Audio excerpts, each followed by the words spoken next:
de la Secretaría de Economía nos diga, por ejemplo, que todos los que cursamos educación universitaria, pues pertenecemos a la clase más, al 30% de las personas más privilegiadas, pues tú sabes que alguien cursará con muchos esfuerzos y otra persona pues sí tendrá mayor abundancia de bienes y recursos para hacerlo.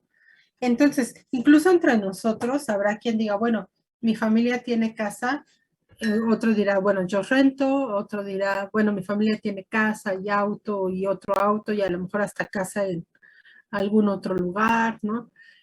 Hay mucha diferencia entre los ingresos. Antes no, o eras rico o eras pobre, ¿no? A lo mejor ustedes han visto muchas películas de la época y la esperanza era casar a las hijas con alguien adinerado, pero igual si las hijas no tenían dote, pues no se iban a casar con nadie que adinerado, ¿no? Pues nadie quería dividir las fortunas, al contrario, querían incrementarlas, ¿no? Y entonces la clase, digamos, los campesinos, pues eran muy, muy pobres, muchas veces ni siquiera tenían la propiedad de los lugares en donde vivían, otras veces sí, ¿no? Pero era gente que simplemente subsistía. Es en esto donde eh, ya vislumbrando el periodo de la revolución, no la revolución, las independencias de las colonias, imagínense, muchos de estos señores poseían tierras en otras partes, en otros continentes, ¿no? Recibían tributos o las ganancias de esas tierras. Muchos de ellos eran señores feudales y al tiempo en que se va aboliendo todo esto, pues se van volviendo pobres, ¿no? Familias en donde moría el hombre eran destinadas muchas veces a quedarse empobrecidas, ¿no? Las mujeres, si no operaban bien sus tierras o cosas así. Y entonces digamos que cayeron un poco en declive la clase noble. Eso hizo que algunos de la clase noble fueran esos caballeros, ¿no? Que se iban a conquistar tierras, a ganar pertenencias, y entonces después comerciaban con eso y empezó a surgir la clase mercantil, que no era para nada bien aceptada en la sociedad de ese momento, no eran bien vistos, pero al final, como son los que se vuelven ricos a través del comercio, pues son los que se empiezan a encumbrar, ¿no? Empiezan a comprar títulos nobiliarios para tener, digamos, cierta reputación, aunque en realidad ellos son los que van a sacar a flote a las economías, aunque no sean bien vistas. ¿Qué se comerciaba? Dijimos sal, textiles, especies, alimentos, artefactos mecánicos. De una forma incipiente, una industria empezaba a nacer, ¿no? Artefactos mecánicos, obras de arte y libros. En esa época los libros, de hecho hay muchos historiadores que hacen alusión a que como la gente grande se enojaba con los jóvenes porque leían muchos libros y decían, ah, la juventud desperdicia su tiempo solo leyendo libros, ¿no? Qué irónico hoy en día, ¿no? Hoy en día la juventud desperdicia el tiempo en cualquier cosa menos leyendo libros, a lo mejor, ¿no? No sé. TikTok. Bueno, en esa época era el internet de la época, ¿no? Andar leyendo libros y novelas, obviamente, ¿no? Más que otra cosa, novelas. Bueno, sal. ¿Por qué la sal? Porque las especies. ¿Por qué Cristóbal Colón cruzó el océano? Por especies, ¿no? ¿Por qué quería especies? Eran fundamentales, necesitaban especies y sal para comprar los alimentos. Porque si no estaban condenados a periodos donde no iban a tener alimentos. Todas las familias tenían que conservar alimentos, hacer pues sus conservas, todas las familias, para poder afrontar los tiempos de no cosecha o esos periodos, ¿no? Entonces, esa era la parte fundamental de por qué querían especies, por qué era tan importante que cruzaran antes de que los mongoles dominaran esta parte de Constantinopla, por qué era tan importante que hicieran el comercio con la India, con China, que eran países que tenían un poco de excedentes de producción. Es la palabra clave, los excedentes de producción. Pues por eso, ¿no? Era muy importante. Bueno, para ellos ya dijimos la fuente de riqueza, la acumulación. ¿Y cuáles eran los mecanismos para acumular? Bueno, estos mecanismos era uno, Tener balanzas comerciales positivas. ¿Qué significa? Vender más de lo que compro. Si yo vendo mucho, me pagan en oro y plata y puedo acumular.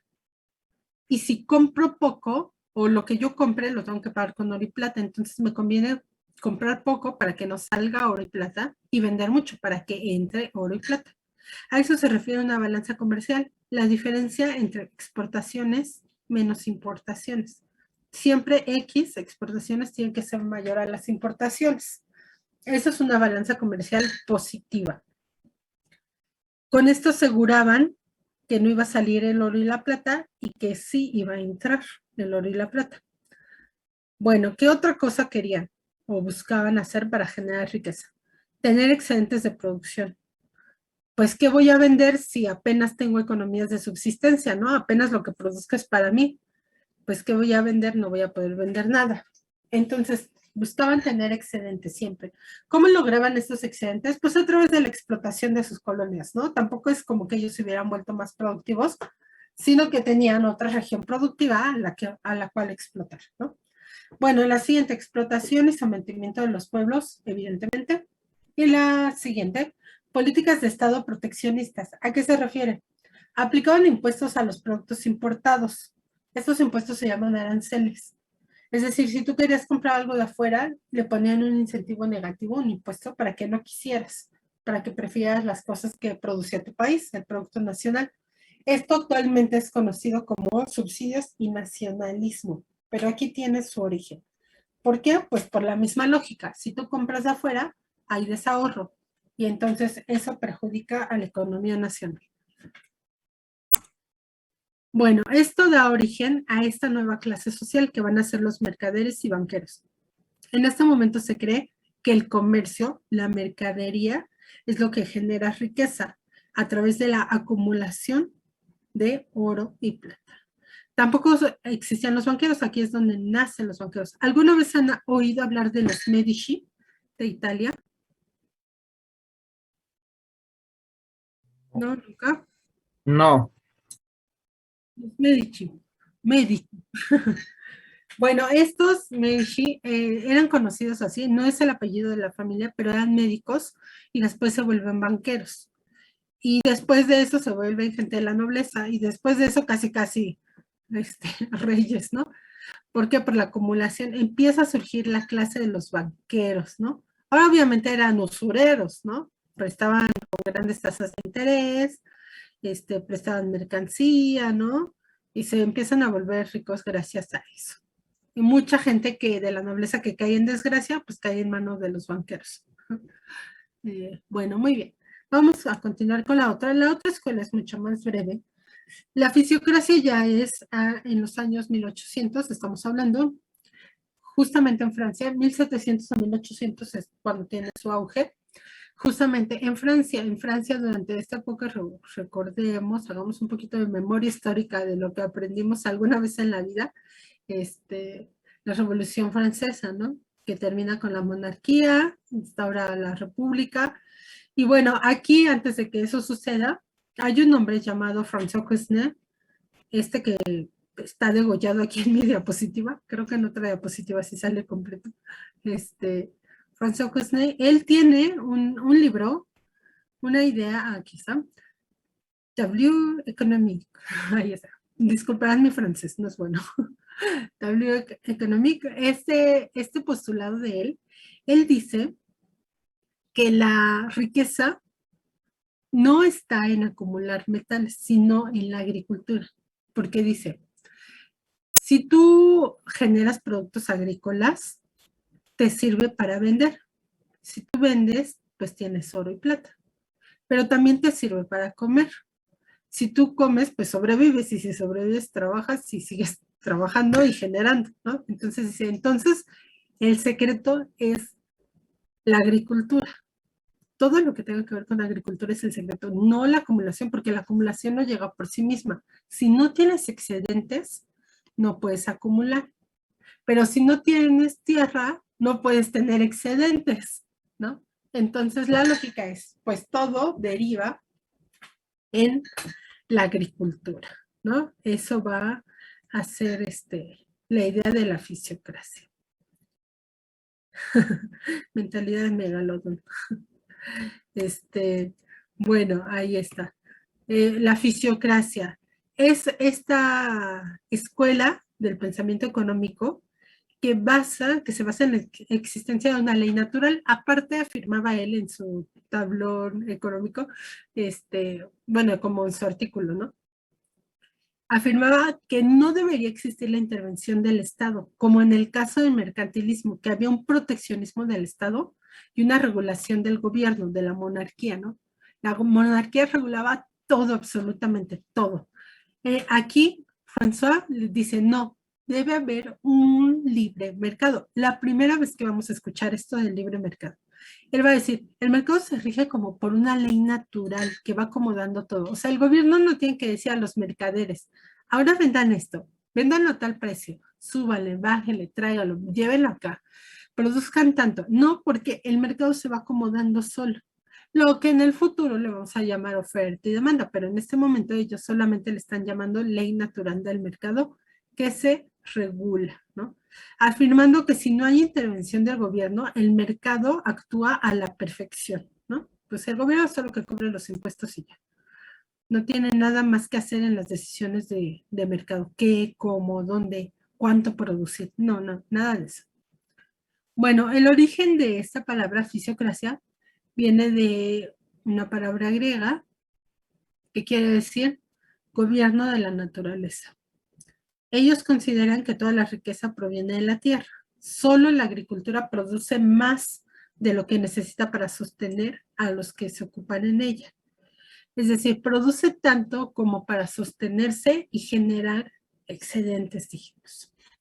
Para ellos van a existir solamente dos clases sociales, la estéril y la productiva. La estéril va a ser toda aquella actividad que no tenga que ver con la agricultura. Porque dicen, si alguien quiere hacer una mesa, pues necesita una cantidad de madera. Si quiere hacer otra mesa o otra cantidad de madera, otra mesa y así. Dice, entonces eso no está añadiendo nada nuevo. Solamente está trabajando con lo que ya tiene. Y la clase productiva son los que sí generan nuevo valor, porque el jitomate que hay hoy en día no existía ayer ni antier, y para obtener ese jitomate solo necesitaste una semillita, ¿no? Entonces es súper abundante esa producción. Bueno, ahí tenemos la fisiocracia en Francia y tiene una frase muy famosa. Podríamos reducir toda esta teoría en esta frase, que es lo que le va a dar origen prácticamente al capitalismo como lo conocemos o como se pregona, ¿no? Libre comercio en todas partes. Bueno, en realidad actualmente ya no está en libre comercio, ¿no? Pero en ningún país está en libre comercio. Bueno, la fisiocracia proponía algo. De hecho, llegó François y le dijo esto a laissez-faire, laissez-passer. ¿Qué quiere decir eso? Quiere decir dejar hacer, dejar pasar.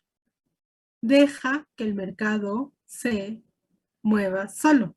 Deja que él haga y deja que pase lo que tenga que pasar en el mercado. Se va a ajustar. Obviamente, pues aquí ya Francia ya estaba empezando a perder sus colonias, ¿no? También tenía que buscar su propio sistema productivo. No sé, o sea, aquí el asunto es que no necesariamente necesitas colonias, necesitas excedente y el excedente te lo va a generar la tierra. Entonces, si te alcanza para satisfacer tus necesidades y todavía vender, eso es lo ideal, ¿no? Entonces, vamos a resumir la teoría de la fisiocracia en 2 puntos. Libre mercado y la tierra como factor determinante en la generación de la riqueza. ¿Ok? Y ya. Ahí acabamos. ¿Alguna duda? ¿Alguna pregunta? ¿Alguna aportación? ¿Algo? Por el momento creo que no, maestra. ¿No? ¿Todo bien? Pues,